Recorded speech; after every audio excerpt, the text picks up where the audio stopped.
আসসালামু আলাইকুম। Welcome to my channel. কেমন আছেন সবাই? আলহামদুলিল্লাহ আমরা ভালো আছি। আজকে আরেকটি নতুন রেসিপি নিয়ে আপনাদের কাছে হাজির হয়েছি। আশা করি আমার আজকের রেসিপিটা আপনাদের অনেক ভালো লাগবে। আমার আজকের রেসিপি হচ্ছে চিংড়ি মাছ দিয়ে কচুরলতি রান্নার রেসিপি।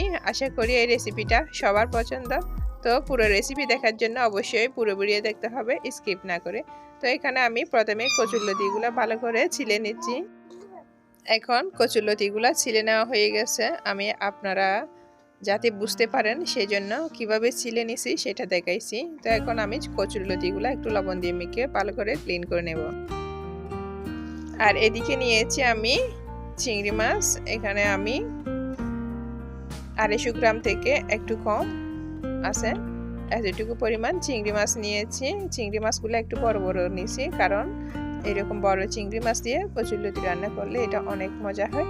সেই জন্য আমি চিংড়ি মাছটা ভালো করে ক্লিন করে পানি জড়িয়ে নিয়েছি। কচুরলতিগুলো ভালো করে ক্লিন করে পানি জড়িয়ে নিয়েছি। এখন আমি রান্নার জন্য চলে যাব।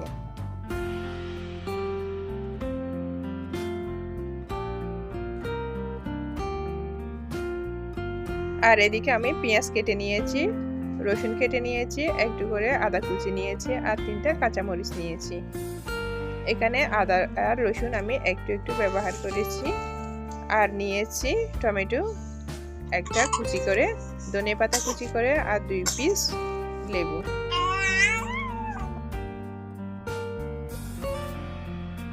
এখন আমি রান্নার জন্য চলে এসেছি। চুলায় একটা ফ্যান বসিয়ে দিয়েছি। ফ্যানটা যখন গরম হয়ে আসছে এর মধ্যে আমি পরিমাণ মতো রান্নার তেল দিয়েছি। রান্নার তেলটা যখন গরম হয়ে আসছে এর মধ্যে আমি 1 কাপ পরিমাণ পেঁয়াজ কুচি দিয়েছি।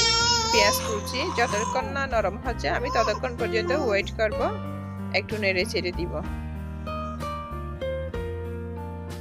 এখন পেঁয়াজটা একটু নরম হয়ে আসছে, এর মধ্যে আমি আদা আর রসুনটা অ্যাড করে দিব। এখানে আমি 1 টেবিল চামচ আদা এবং 1 টেবিল চামচ রসুনের কুচি ব্যবহার করেছি। এখন আমি পেঁয়াজের সাথে আদা রসুনটা একটু ভালো করে ফ্রাই করে নিব, কাঁচা গন্ধ চলে যাওয়ার জন্য। এখন পেঁয়াজ রসুন আদা সবগুলা ভাজা হয়ে গেছে, নরম হয়ে আসছে। এখন এর মধ্যে আমি ড্রাই মশলাগুলা অ্যাড করে দিচ্ছি।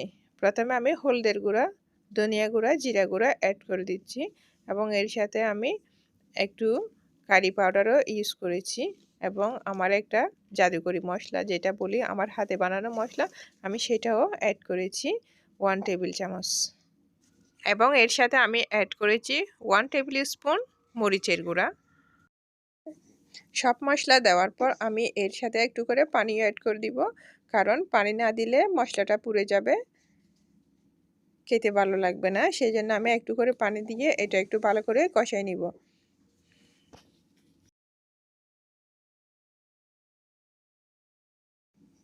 এখন এর সাথে অ্যাড করে দিব 1 টেবিল চামচ লবণ। এখানে আপনারা স্বাদ অনুযায়ী পরিমাণ মতো লবণ ব্যবহার করবেন। এখন আমি 1 টেবিল স্পুন ইউজ করেছি বিধায় আপনারা 1 টেবিল স্পুন ইউজ করবেন না। আপনাদের যতটুকু দরকার আপনাদের ততটুকু টেস্ট বুঝে ইউজ করবেন লবণ। এখন আমি সব মশলাকে ভালো করে কষিয়ে নিব যতক্ষণ না তেলটা উপরে উঠে আসতেছে। তেলটা উপরে উঠে আসলে এর মধ্যে আমি টমেটোটা দিয়ে দিব। এখন তেলটা উপরে উঠে আসছে, আপনারা নিশ্চয়ই ক্যামেরায় দেখতেছেন। এখন এই পর্যায়ে আমি টমেটোটা অ্যাড করে দিব। এখানে আমি একটা টমেটো ব্যবহার করেছি। এই রান্নার জন্য একটা টমেটোই বেটার, যথেষ্ট। এখন টমেটো দিয়ে আমি আরও একটু নেড়েচেড়ে ভালো করে কষিয়ে নিব।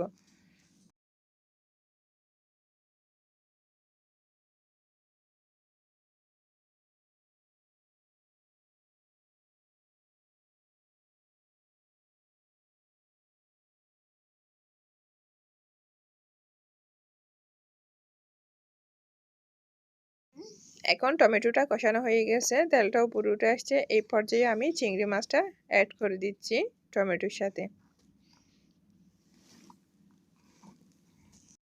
তো চিংড়ি মাছ দেওয়ার পর এটা ভালো করে নেড়েচেড়ে কষাই নিব, এবং যতক্ষণ না পর্যন্ত চিংড়ি মাছটা ভালো করে কুক হচ্ছে ততক্ষণ পর্যন্ত রান্না করব। আপনারা অবশ্যই একটু ধৈর্য সহকারে দাঁড়িয়ে থেকে রান্নাটা করার চেষ্টা করবেন। এই রান্নাটা অনেক মজা। এই রান্নাটা আপনারা অবশ্যই বাসায় তৈরি করে বানিয়ে খাবেন। আপনারা তারপর আমাকে রিভিউ দিবেন কতটা মজা হয়েছে। এটা আমি যে রেসিপিটা করেছি এই রেসিপিটা মাশাআল্লাহ অনেক মজা হয়েছে। এখন চিংড়ি মাছটা ভিতর থেকে মোটামুটি কুক হয়ে আসছে এবং একটু শুকাই গেছে পানিটা, সেজন্য আমি আরও একটু পানি দিচ্ছি। পানি দিয়ে আরও একটু ভালো করে কুক করে নিব। যখন আরও 2 মিনিট কুক হওয়ার পরে এর মধ্যে আমি কচুরলতিটা অ্যাড করে দিব। আমার আজকের রেসিপিটা আপনাদের কার কার ভালো লাগতেছে সেটা অবশ্যই কমেন্ট করে জানাবেন। এরকম রেসিপি এটা হচ্ছে বাঙালিদের রেসিপি। আমরা যেহেতু বাংলাদেশের মানুষ সেজন্য আমরা বাঙালিয়ানা অনেক কিছু পছন্দ করি, সেজন্য আমার আজকের রেসিপি শেয়ার করা। তো এখন চিংড়ি মাছটা কষানো হয়ে গেছে, এর মধ্যে আমি কচুরলতিটা দিয়ে দিলাম। কচুরলতি দেওয়ার পর আমি ভালো করে নেড়েচেড়ে দিব, নেড়েচেড়ে ভালো করে কুক করে নিব। এই পর্যায়ে আমি কোনো পানি অ্যাড করব না যতক্ষণ না পর্যন্ত এটা কষানো হয়ে যাচ্ছে। এখন কচুরলতি দেওয়ার পর কচুরলতি গা থেকে যে পানিটা বের হবে সেটা দিয়ে আমি এটা ভালো করে কষিয়ে নিব। এই পর্যায়ে চুলাটা মিডিয়াম টু লো হিটে রেখে রান্না করতে হবে, কেননা হাই হিটে জাল করলে এটা পুড়ে যাওয়ার চান্স আছে। কারণ এখানে আমি এখনো পর্যন্ত কোনো পানি অ্যাড করি নাই। কচুরলতি থেকে যে পানিটা বের হয়েছে আমি সেটা দিয়ে এটা কষিয়ে নিচ্ছি। এটা আমি ডেকে দিব, ডেকে 2 মিনিট রাখবো, তারপর পানি দিব। 2 মিনিট পর আমি ফিরে এসেছি। কচুরলতিটা কষানো হয়ে গেছে। এখন এর মধ্যে আমি পানি অ্যাড করে দিব। একটু নেড়ে দিব প্রথমে, তারপর পানি অ্যাড করে দিব। পরিমাণ মতো পানি অ্যাড করে দিয়ে আমি এটা আবারও 10 মিনিট রান্না করব। কচুরলতিটা ভিতর থেকে ভালো করে কুক হওয়ার জন্য আমি পানিটা অ্যাড করব। তো পানি অ্যাড করে আমি আবারও 10 মিনিট রাখবো চুলায়। এখন কচুরলতিটা ভালো করে কুক হওয়া পর্যন্ত আমি অপেক্ষা করব। তো ভালো করে কুক হওয়ার জন্য আমি এটা একটা ঢাকনা দিয়ে ঢেকে দিব। তো আমার আজকের রেসিপিটা অবশ্যই আপনারা বাসায় বানিয়ে খাবেন। এরকম রেসিপি আপনারা যদি একবার খান তাহলে বারবার খেতে ইচ্ছে করবে। তো যারা কচু পছন্দ করে না তারাও একবার খেয়ে দেখতে পারেন এটা কতটা মজা।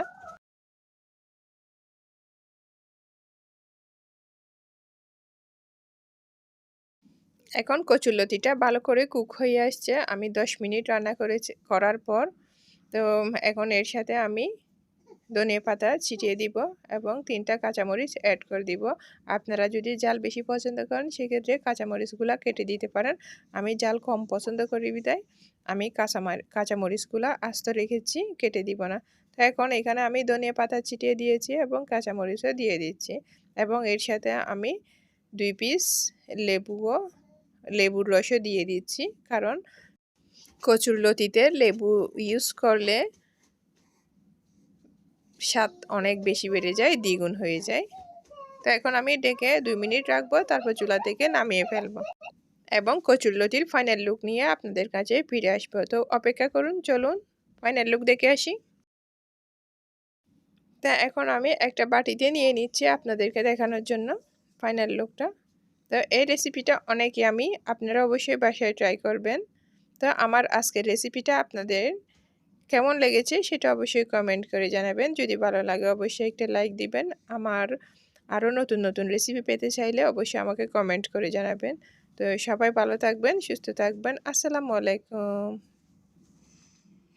হ্যালো, ঈদ মুবারক। আমাদের রেসিপি কেমন হয়েছে কমেন্ট করে জানান, লাইক করবেন, সাবস্ক্রাইব করবেন, সাপোর্ট করবেন। Bye bye.